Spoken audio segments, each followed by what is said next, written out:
This video is about the song Water Runs Dry by Boyz II Men, the different ways to say no and why, and how it relates to Isaiah.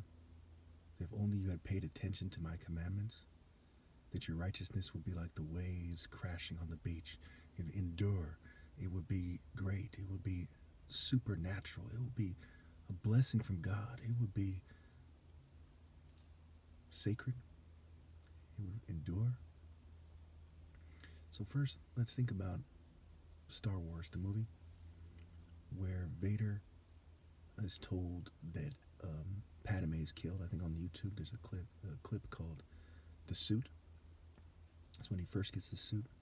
He says, "Where is Padme? Is she safe? Is she all right?" And Palpatine says to him, "It seems in your anger that you," and he emphasizes you, right? Like it wasn't the dark side's fault. You killed her. See, what? I couldn't have.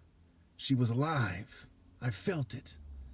Then he says, "No!" Something to that effect, okay? Now, it's similar to, in a sense, bear with me, to the song Water Runs Dry, when he goes, "No, no." Now, they messed up my voice and so on and so forth, so it's hard to say, hard to sing. I'm not a great singer, okay? But he says, "Let's not wait till the water runs dry. No, no, we'll make the biggest mistake of our lives." Don't do it, baby. We'll make the biggest mistake of our lives because God is love. So I've been trying to keep people from making the biggest mistakes of their lives by superimposing the Luciferian spirit on God. God's love comes through the divine order. It came through King David. It came through Samuel, the prophet who helped King David. Okay? It came through Jesus. Okay? It came through John the Baptist, right? It comes down through an order. Okay? In the church, they do not understand this idea enough to know why not to confuse it. Okay?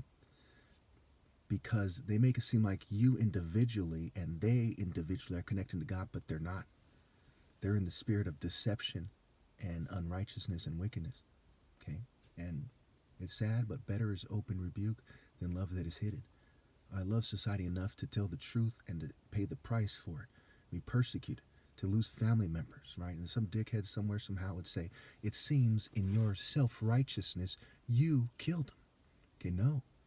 The devil persecuted me for righteousness' sake.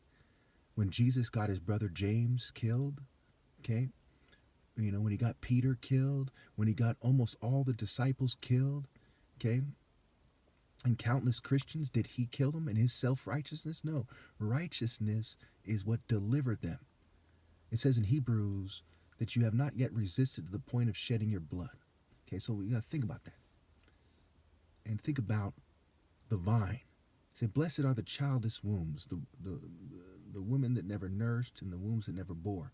Because this is what happens when the vine is green. What will happen when it is dry and withered? Okay. Society will have suffered from the fact that these people made the biggest mistake in human history every generation until there's no more righteousness. There's no more vine. There's no more king. Hosea 10, they say they did not have a king because they did not revere the Lord. And they say something to the effect of, then they'll say to the mountains, "Fall on us," and the hills, "Cover us," something to that effect, or is the other way around. But they'll say to one of these things, "Cover us," one of these things, "Fall on us." Okay? Because they can't bear the wrath of God. They want to be buried. They're like, "Just bury me. I don't want to suffer anymore." But in the afterlife, they'll have to bear that disgrace and say, "Why did you make such an obvious mistake? You did not value love." Okay? So what kind of way you say no? I think you should listen to the song before they edit it or something to try to confound my point on YouTube or something. Boyz II Men, Water Runs Dry. If you have an old CD, even better. Okay? Listen to how they say no. Now think about that in a religious context, the way I think about it. Okay? You'll miss your soulmate in God, right? The soul in Latin, in Spanish, rather, is son. And in the Bible, the son is called, is compared to the bridegroom. It's Malachi, the son in righteousness. Okay, the son, the water, the Holy Spirit. Okay, let's not wait, so they're going to wait till the water runs dry. The water refreshing the vine. and I'm the king, and I'll be gone, I'll be dead. So for their offspring, they'll have made the biggest mistake of their life. Don't you see where I'm right? Listen to these songs. Understand that it's not as simple. That's why they mess up my voice, because they know the way I naturally speak is going to make it so you understand that I'm right. You'll see that sincerity. So they change my voice, try to make me sound like a ghetto person, try to make me sound like white people or some kind of weirdo, some kind of mentally ill person. They change my image. They they blinded me to some degree to wear glasses, because it goes back to the Bible. I once was lost, now I'm found, was blind, and now I see. The blind and the lame arguments, Jesus curing the blind. So how can the blind lead the blind? Remove the log from your eye. They're like sarcastic mockers that say, but you're blind to me. He calls other people blind, and they act like nuts. You know what I'm saying?